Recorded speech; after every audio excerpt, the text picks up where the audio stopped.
Happy Friday, TGIF. This is First Take. Thanks for being with us. Alongside Skip Bayless and Stephen A. Smith, they're both in the house promptly. I'm Molly Karam. A sight for sore eyes. What up? Bristol, what up? Connecticut. What up? How are you? Bristol's finest in the house. I didn't take any chances with the traffic. Yeah. I stayed here overnight. Yeah, way to go. I stayed here yourself? overnight. Oh yeah, you know, Yeah. I chilled. I had a decent time. Good. Good. I'm all right. Got some sleep, hopefully. Oh, I got We got a lot to get into. Yeah. By the way, before we get into that, I want to congratulate Molly on picking Peyton last night. That was impressive. Thank you. I know who to side with moving forward. 1-0. Oh my goodness. One for the good guys. Congratulations, Wait, Molly. team Skip over there, right? So what we doing here? Skip and Skip Jr. No, Molly, Kid Bayless and Kid Karam. Molly could get in on the pick. She could do that. She could do that. She's qualified. Yeah. Bring it. Okay. It's okay. It's okay. Even though I don't know about the objectivity. Don't be scared. Don't be scared. I'm always scared. All right, next Let's question. go. Coming up, we're diving into all the Week 2 NFL matchups. We'll break them down. The guys are going to pick winners. That is in just a bit. But first, Thursday night football. Peyton Manning looking good at Arrowhead last night, throwing for 256 and 3 TDs. It's the first time in his career that he's won a game in regulation after trailing by 7 or more points with under a minute left in the fourth. Jamal Charles' second fumble of the game with just 27 seconds was returned by Denver corner Bradley Roby for a touchdown, costing the Chiefs the game and completing a ridiculous comeback in the Broncos' 31-24 victory over Kansas City. Peyton looking like himself. Jamal Charles with those costly errors. Skip, did the Broncos win this or did the Chiefs lose it? Stephen A. Smith, Peyton Manning won it. Period. End of story. And talk about a sight for sore eyes.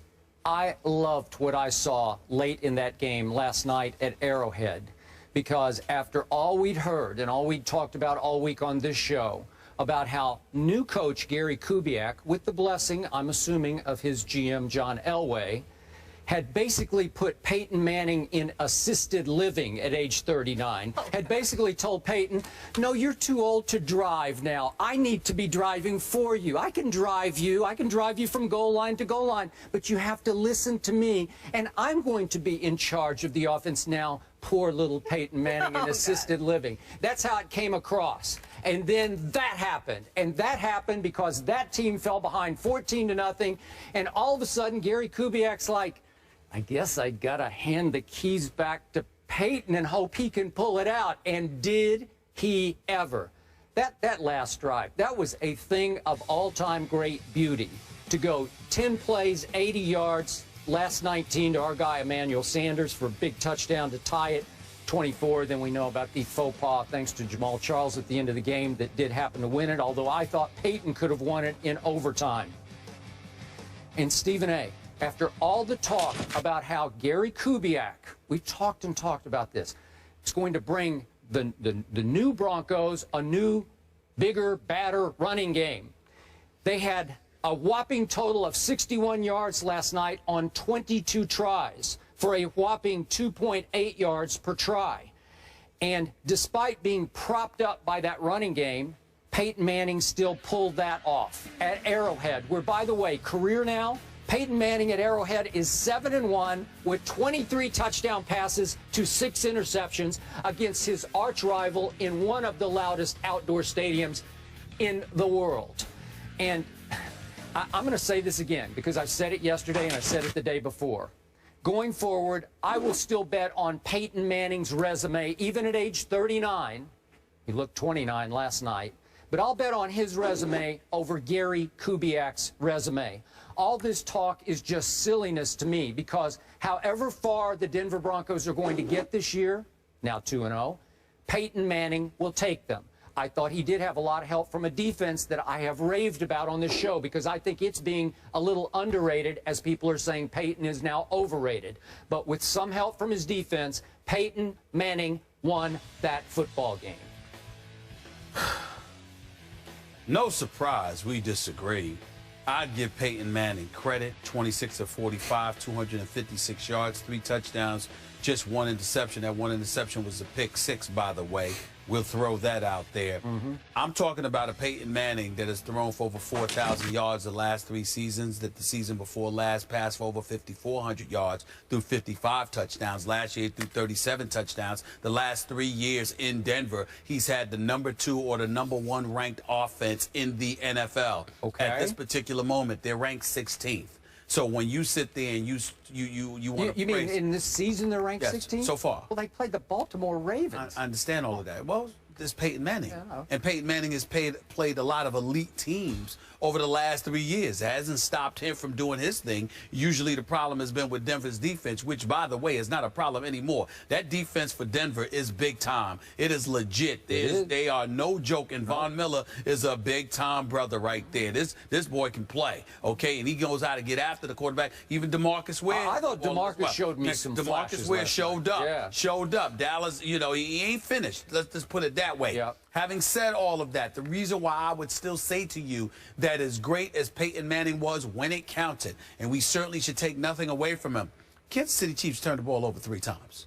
I mean, they had 3 fumbles for crying out loud. But I mean, 5 times. Yeah, but because you had Alex Smith throwing a couple of interceptions, you had the 3 fumbles on the part of Kansas City, 2 by Jamal Charles, who I thought played lights out. Really actually felt sorry for him because the brother was running the football very well. It's just unfortunate that he ultimately, lost the ball. They said he was carrying it loosely. Roby pointed that out, that they saw him carrying the ball loosely all night long. So they knew that they would have an opportunity to get their hands on a football or punch the football out of his possession, and that's exactly what they did. But I'm going to sit there and say Kansas City lost it not just because of the turnovers, but yet again, what did they do with their receiving corps? And see, that's where this really comes down to me. Jeremy Maclin, 4 receptions. Kelsey, 4 receptions. O'Shaughnessy, 2 receptions. Thomas, 2 receptions. I'm just looking at them right now. Once again, no receiver caught a touchdown pass. Even in this case, tight ends or anybody else didn't catch a touchdown pass. You had Jamal Charles, you had Nile Davis.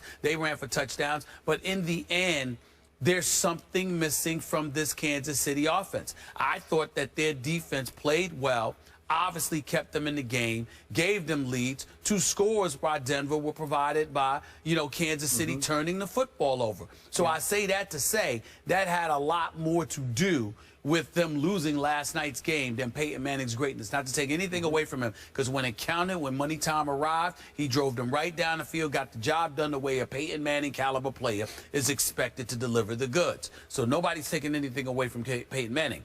The problem is, had Kansas City simply not turned the ball over, they would have won this football game. They didn't beat them. They beat themselves more so than the Denver Broncos beat them on this particular night. We know Denver's the better team as far as I'm concerned because they got Peyton Manning on offense and they have that defense, whereas Kansas City has their defense and they've got Alex Smith on offense. I just don't see it. Once again, he's not bad. The guy has a winning record. I think his record right now as a starter is 40-18-2, okay, or 40-18-1 rather.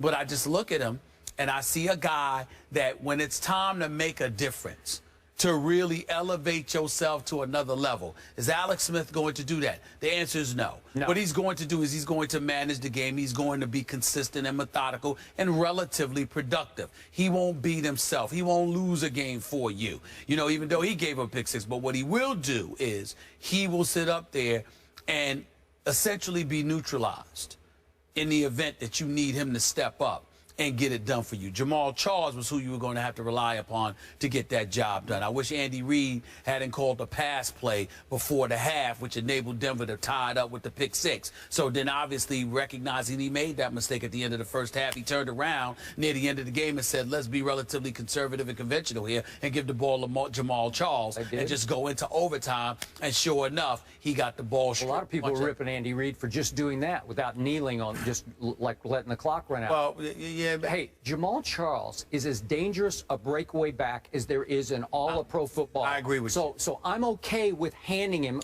I can't knock Andy Reid for that. What I can knock Andy Reid for is letting Alex Smith throw that pass. If you're going to throw a pass in that situation near the end of the first half, throw it downfield so even if it gets intercepted, the likelihood of it being returned for a pick 6 is null and void. he put himself in a position for Alex Smith to get caught out there like that. That's 7 points that it cost the Kansas City Chiefs, and I think they had a lot to do with them losing this game. Point of order. The reason I'm going to give Denver's defense more credit than I'm going to blame Kansas City for those 5 turnovers, I thought 4 of the 5 were forced errors by the defense, where they made a play to dislodge the football as opposed to just a poor pass or a careless fumble or whatever. Somebody just lost the ball. I thought Denver was attacking the football. I definitely think they were attacking the football, but I think that the reason why they were doing so is because, as Roby pointed out, he saw Jamal Charles carrying the football loosely all night long. In that case of the interception by Alex Smith, that is not a pass play you call in that situation, in my estimation. I think Denver was waiting for it, so I think those were 2 giveaways. Okay, here's my other issue with your critique. You cannot blame a team for losing that you don't think was good enough to win in the first place, because you're also telling me you're not sold on Kansas City. Yeah, but I picked them to win last night's game. Okay. So that does not apply to me. I picked them to win last night's game. Okay, I did not. All right, then. And I said yesterday in the first hour of the show, you were a little belated to come to the show yesterday, but in the first hour, I said that, once again, I'm not sold on these Chiefs as a big-time Super Bowl contending type football team, and it starts with that quarterback. I'm sure he's a nice guy. This is nothing personal against him. They were 0 for 7 on 3rd down at home against your arch rival. You're going to have a hard time winning the football game when you're 0 for 7, especially when you turn it over 5 times. But it all comes back to an Alex Smith, and you just said it. He's okay. Some days he's pretty good, and some days I've always he's felt not that way good about enough. Alex Smith, which is why I said, even though Joe Montana told me that there's no way on earth he would have let Alex Smith go, he would have kept him in San Francisco, even ahead of Colin Kaepernick. I certainly maybe if you surrounded him with an even better football team with better skill people, maybe better receivers. I don't know, but I still don't think so. I think the Chiefs are who I thought they were, and they're not as good as the Broncos, so I'm not going to blame them for not being as good as the Broncos in the end. Well, the other thing that I would point out about the Denver Broncos that none of us need to forget, Molly, Skip, C.J. Anderson and Ronnie Hillman, you need to have a better running game than what they gave you last night. 61 yards rushing. Well, I'm just saying that's a big, big deal, because we can sit there and talk all we want, but the less effectively they run the football, the more it puts pressure on Peyton Manning. And at this particular juncture of his career, regardless of how much everybody's raving about the resurrection of Peyton Manning because folks thought that he was dead, I certainly didn't think so, but there's something to worry about in terms of age, attrition, father time, etc. Peyton Manning went down a couple of times, but he wasn't even touched. He just sort of rushed, and it was like, he just went down. But that's just smart. I'm not. That's how you play till you're 39, right? You're not hearing my You give up to fight another day. You're not hearing my point. But I was drinking the Kool-Aid with the running game, too. That zone blocking scheme, we talked about it back in California. That was your first show. You brought it up. And they haven't run effectively at all. I thought that's what was going to happen. Absolutely right. And what I'm saying to you, Skip, is this. All I'm trying to point out, I'm not saying that Peyton Manning was not smart. I'm saying that if your running game doesn't give you any level of production, you're going to see a lot more of that, because you've got to get something from these guys. C.J. Anderson is too talented. I mean, this guy came out like a gangbuster remember last year on a Sunday night at Arrowhead? He ran these people out of their own building. That's right. Okay, and last night he goes 27 yards on 12 carries. 27 on 12 tries? Wow. Really? You've got to get more. Doesn't that even increase your respect for what Peyton pulled off last night? Sure it does. Sure it does. But I've never lost respect for Peyton Manning. You have to remember, the issue that we had with Peyton Manning was what was going on with him and Gary Kubiak. We did see some level of regression from the time that he got beat up by St. Louis last year, and then he incurred the hamstring injury. I think that's when it started. Yeah, but then a hamstring injury against San Diego. The issue with Peyton Manning was his health. It was not his game. But then when you combine questions about his health and age and father time with potential differences that may have been in existence with him and Gary Kubiak, now you've got a problem. So then, now you're coupling all of that with the absence of a productive running game. That's where you have your problem, because no matter what we see from Peyton Manning, I mean, look, I'm telling you right now, he's smart to go down. You're absolutely right. Because when he does get hit, it looks like it hurts him. It really, really does. Ain't nobody going to knock it. I'm just saying, ain't nobody going to knock him for that. Again, father time, age, we've been watching him get hit for years. I'm just seeing it have an effect on him more so now than it did in the past. There's no shame in that. I'm just simply elevating the level of importance of a running game for him. Okay. Because regardless of how gifted he is, he can't sit back. He doesn't appear to be somebody that can sit back anymore and take the punishment that he once was capable of taking. Okay. That's something we got to watch out for. Coming up, I also want to hear where you guys think they'll end up if they'll go all the way to the playoffs, and we'll discuss the tension between potentially the quarterback. Well, we'd like to hear what you got to say about Kubiak. that too, Molly. We will. You're We're going to Peyton discuss. expert, We're going to We want to hear. that later on. All I'm saying. Last night.